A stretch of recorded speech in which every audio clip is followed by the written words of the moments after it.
This is a story about an emperor.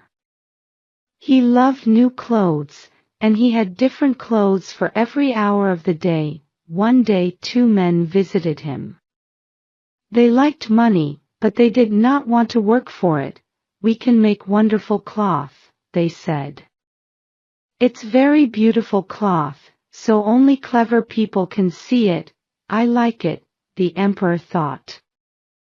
"Make this cloth, then make me some clothes," he said to the men. "Some people won't see them, but they're stupid people." He gave a lot of money to the 2 men. Every day the men asked the king for more money. "We're working hard," they said. But they did not make any cloth. The emperor waited and waited. He wanted his new cloth, but he did not want to visit the 2 men. And he was afraid. "Perhaps I won't see the cloth," he thought. "Then everybody will know that I'm not a clever man." He called a servant. "Go and look at the new cloth. Ask them, when will it be ready?" The servant went to the men's house, but what did he see? Nothing. There was no cloth. "What are they doing?" the servant thought. "Come nearer," one of the men said. "Do you like our cloth? Isn't it beautiful?" The servant looked and looked, but he saw nothing. "I don't understand," he thought. "Am I stupid? I can't tell anybody about this." He spoke to the men. "Oh, it's very good, he said. "The cloth is beautiful. I'll tell the emperor." The emperor waited for 2 more weeks, then he called another servant. "When will the cloth be ready?" he cried. "Find those 2 men. Ask them." This servant went to the 2 men. They showed him the cloth, but he couldn't see anything. "Isn't the cloth beautiful?" one of the bad men said. The other servant liked it. The man thought, "I can't see the cloth. I'm stupid. But I don't want anybody to know." He went back to the emperor and said, "The cloth is wonderful." After 2 or 3 days, the people in the city started to talk about the beautiful cloth. "It's very beautiful, but stupid people can't see it," they said. Now the emperor really wanted to see the cloth. He took his servants with him and went to the men's house. "Isn't the cloth beautiful?" said the 2 men. "Please look at it. Isn't it pretty? Touch it." And they put out their hands and showed him. "I can see nothing," the emperor thought. "This is very bad. Am I stupid? A stupid man can't be emperor." He looked at the men's hands and said to his servants, "Oh, the cloth is beautiful. I like it." The servants looked and looked. But they saw nothing. "Beautiful. Lovely. Very pretty," they said. "The men will make some clothes from this cloth now." The emperor happily gave the 2 men more money. That night the 2 men did not go to bed. There were lights in every room in the house. The emperor and his people were working, they thought. Next morning, they went to the palace. "The emperor's new clothes are ready," they cried. The emperor went to their house with his servants. The 2 bad men put out their arms. "Here are your clothes," the men said. "Put them on." Yes, said the servants. But they could not see the clothes. The emperor took off his old shirt and trousers. The 2 men walked round him and touched his arms and legs. "We can't see any clothes," the servants thought. But they said nothing. "You look wonderful in your new clothes," everybody cried. "They are clothes for an emperor. I am ready now." I will walk through the streets, the emperor said. He looked at his arms and legs. These new clothes feel very good. They aren't too big or too small. He walked through the streets with his servants and the great men of the country. People stood outside their houses or looked out of the windows. Oh, our emperor's new clothes are very beautiful, they cried. But they thought, we can't see any clothes. Are we stupid? Then a little child spoke. The emperor has no clothes. Be quiet, his father said. But it was too late. The emperor has no clothes, a man near the child repeated to the woman next to him. She told her friend, the emperor has no clothes, the emperor has no clothes, the people cried. And they started to laugh. The emperor was angry. The people are right, he thought. But I have to walk through the streets. He walked and walked. His servants and great men followed him, but they knew, too. The emperor had no clothes. Hester was a beautiful woman whose family was important and powerful. But she had no luck. Hester fell in love and got married. But her marriage became dull and empty. She had 3 beautiful children, a boy and 2 girls. But she did not love them. Hester pretended that she loved them, but she knew that she did not. Hester's husband traveled to the city each day and worked in an office. But he was not very successful in his job and did not earn much money. Hester did not know how to make money either. They both spent more money than they could earn. So they had serious money problems. Hester and her family lived in a fine house, which had a pleasant garden. Beautiful and expensive things filled the house. The children had all the toys that they wanted. But sometimes it seemed that a voice was whispering in the house. The children could hear the voice all the time. Nobody spoke about it, but the whisper was everywhere. There must be more money. There must be more money. Hester's son was called Paul. Mother, said Paul, why don't we have our own car? Because we're the poor members of the family, she said. But why are we poor, Mother? Asked Paul. When Hester replied, her voice was cold, hard, and angry.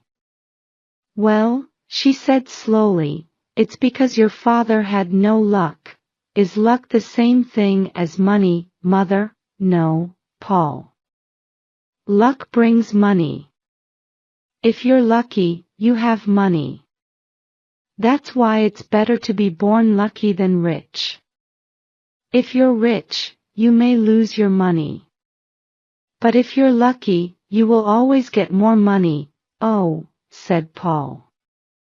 And is father not lucky? He's very unlucky, I think, said the mother bitterly. Well, said Paul, I'm a lucky person. Excellent, said Hester, laughing. Paul saw that his mother did not believe him, and this made him angry. So the boy decided to try and find luck. Paul had a rocking horse in the nursery, the room where the children played. While his sisters played with their dolls, Paul sat on the big wooden rocking horse and rode it madly. Then he stood in front of it, staring into its face. Its red mouth was slightly open, and its big glass eyes were wide and bright. Take me to the place where there is luck, he said to the horse. The horse could help him to find luck. That is what Paul believed. Sometimes he hit the horse on the neck, to make it go faster. He rode it more and more wildly, hoping for luck. Paul's mother had a brother, Oscar Cresswell. One day Paul's mother and Uncle Oscar came to the nursery when Paul was riding his horse. "Hello, young jockey," said Uncle Oscar. "Is your horse going to win its race?" Paul finished his mad ride and got down from the horse. "What's the horse's name?" asked Uncle Oscar. "He doesn't have just one name," said Paul quietly. "He has different names. He was called Sansovino last week." "Sansovino?" said Oscar. He was surprised. "But that's the name of the horse which won the big race at Ascot." "How did you know that name?" "He talks about horse races with Bassett," said Paul's sister. Bassett was the young gardener who worked for Paul's parents. He had been Oscar Cresswell's servant in the war, when Oscar was an army officer. Bassett now worked in the garden of Paul's house. Bassett knew a lot about horse racing. Oscar was very pleased that Paul was becoming interested in horse racing too. He went to see Bassett to ask him a few questions about his nephew. "Master Paul asks me a lot of questions about the races, sir," said Bassett. "And does he ever make a bet?" asked Oscar. "I don't want to tell you Master Paul's secrets," said Bassett. "Please will you ask him that question yourself?" Oscar took Paul for a ride in his car. "Tell me, Paul, do you ever bet money on a horse?" he asked. "Do you think that I shouldn't?" asked Paul. "No," said his uncle. "I hope that you could give me a tip for the next big race at Lincoln." "What's your advice?" "Which horse is going to win?" "It's going to be Daffodil," said Paul. Daffodil had not run in many races and had not been successful. No one expected Daffodil to win the race. "Daffodil?" asked Oscar. "Are you sure?" "What about Mirza?" "I only know the winner," said Paul. "That's Daffodil. You won't give the information to anybody else, will you, Uncle?" "I promised Bassett that I wouldn't tell anyone. Bassett and I are partners. We share our information with each other. Bassett lent me 5 shillings to bet on my first racehorse," Paul went on. "But the horse lost. Then you gave me 10 shillings. I bet that money on a horse, and it won. So I thought that you were lucky. But you won't tell anyone else, will you?" "All right," said Oscar. "I'll keep your tip about Daffodil a secret." "How much money are you going to bet on Daffodil?" £300, said the boy in a serious voice. Oscar was very surprised. £300 was a huge amount of money. He laughed. "Where is your £300? He asked. "Bassett keeps it safely for me," the boy replied. "And how much is Bassett betting on Daffodil?" "Perhaps £150, said Paul. Oscar was silent. He was very surprised, but he was also very interested. He decided to take Paul to the racecourse where Daffodil was racing. It was Paul's first visit to a race meeting and his blue eyes shone with excitement. Daffodil won his race. "I have £1,500 now," said Paul. "Uncle, if you want to be a partner with Bassett and me, we could all be partners. But you must make a promise. You must never give the information about the winning horses to anybody else." The next afternoon, Oscar took Bassett and Paul to a park and they talked. "If I'm sure about the winner, we're successful," said Paul. "But sometimes I'm not sure. Then we lose." "But when are you sure?" asked Uncle Oscar. "It's Master Paul, sir," said Bassett slowly, in a soft, quiet voice. "Perhaps heaven tells him." He was absolutely certain that Daffodil would win. But where's the money that Paul has won? Asked Oscar. I keep it safely for him, said Basset. Whenever Master Paul wants the money, he can have it. £1,500, said Oscar, shaking his head. He almost did not believe it. Yes, said Basset. They drove home again. Oscar asked to see Paul's £1,500, and Basset showed it to him. Then Oscar decided to become a partner too. Sometimes I'm absolutely sure which horse will win, said Paul. I was sure about Daffodil. Sometimes I have an idea, and sometimes I have no idea at all, do I, Basset? Then we have to be careful, because we lose. And when you're sure, what makes you sure? Asked Oscar. Paul looked uncomfortable. Oh, well, I don't know, he said. I'm sure, Uncle. That's all. The next race was the Ledger. Paul was sure about the winner of this race. He bet £1,000 on a horse called Lively Spark. Lively Spark came in first place and Paul won £10,000. Oscar Cresswell won £2,000. You see, said Paul. I was absolutely sure that Lively Spark would win. I don't understand how you're guessing correctly, said Oscar. What are you going to do with your money? I wanted to get money for Mother, replied Paul. She said that she had no luck because Father is unlucky. I want to be lucky. Then one can stop the whispers in our house. Whispers in the house? Repeated Oscar in surprise. What do you mean? Oh, I don't know, said Paul. But the house never has enough money. And so it's always whispering. I want to stop the whispers. But I don't want Mother to know about my luck. She wouldn't let me bet on the horses. Very well, Paul. We won't tell her, said Oscar. Paul and his uncle made a plan. Paul gave £5,000 to Oscar, and Oscar gave the money to a lawyer. The lawyer was going to tell Hester about a relative who she had never met. Hester was going to get £5,000 because the relative had died.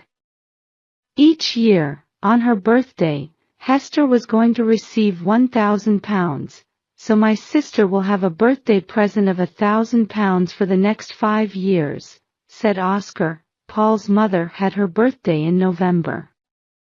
By that time, the whispers in the house had become very loud. Paul was worried. Hester opened her letters at breakfast on her birthday. Paul watched his mother's face carefully as she read the lawyer's letter. But she did not smile. Her face became hard and cold. Did you have any presents for your birthday? Asked Paul. Not really, said his mother. Then she went to the city. In the afternoon, Oscar came to the house. He told Paul that his mother had been to see the lawyer. She had many large debts and she owed a lot of money to many people. So £1,000 was not enough for her. She wanted to have the whole amount. She wanted the £5,000 immediately.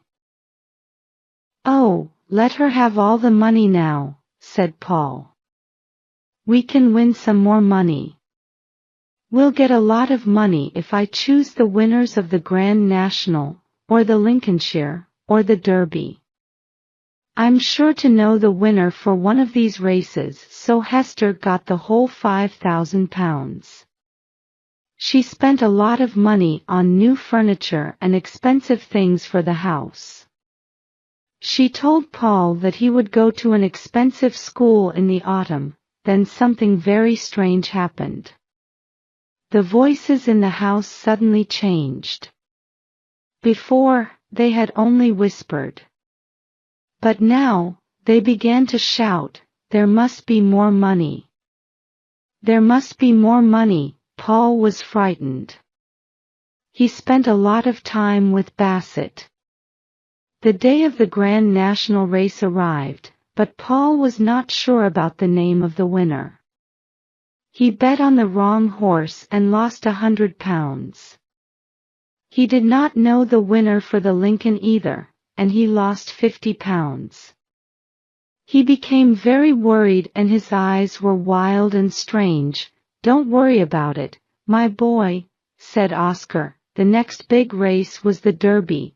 "I must know the winner for the Derby," said Paul. His big blue eyes shone strangely. Even his mother noticed that Paul did not look well. "Perhaps you need a holiday," she said. "Would you like to go to the seaside? You'll feel better near the sea. The sun and fresh air will help you." "Mother, I can't go away before the Derby," said Paul. "You care too much about these horse races," Hester said. "It's not good for you. Please don't send me away until after the Derby," said Paul. "Don't send me away from this house." "Do you love this house so much?" asked his mother in surprise. "I didn't know that." "Very well. You can stay here until after the Derby." There was a secret reason why Paul wanted to stay in the house. He had not told anyone about it, not even Uncle Oscar or Bassett. His secret was his wooden rocking horse, which did not have a name. He asked for the horse to be moved to his bedroom. "But aren't you too big for a rocking horse?" asked Hester. "Well, I can't have a real horse of my own," Paul said. "And the rocking horse is a good friend to me." The time for the Derby was getting near. Paul behaved more and more strangely. He became very thin and his eyes were wild. His mother was worried about him. 2 nights before the Derby, Paul's mother and father were at a big party. Suddenly his mother felt worried about Paul. She telephoned the house and spoke to the children's governess. "Is Master Paul all right?" asked Hester. "Oh, yes," said the governess in surprise. "He's fine." Paul's parents got home at about 1 o'clock. The house was very quiet. Hester went upstairs to her son's room. She stood outside Paul's bedroom door, listening. A strange noise was coming from inside the room. Hester's heart gave a jump and almost stopped. What was that noise? The strange, mad sound went on and on. Hester had heard the sound before, but she did not know what it was. Feeling very afraid, Hester slowly and carefully turned the handle of the door. The bedroom was dark. But near the window, she saw something moving wildly. She switched on the light and stared in fear and surprise. Her son was wearing his pajamas and riding on the wooden horse. "Paul," she cried. "What are you doing?" "It's Malabar," the boy screamed in a loud, strange voice. "It's Malabar." He stared at his mother, his eyes shining with a strange fire. Then he stopped the horse and fell down onto the floor. Hester ran to Paul, picked him up, and took him to his bed. His body was hot and he was very weak. He talked all the time in a wild, mad way. "Malabar! It's Malabar!" he shouted. "Bassett!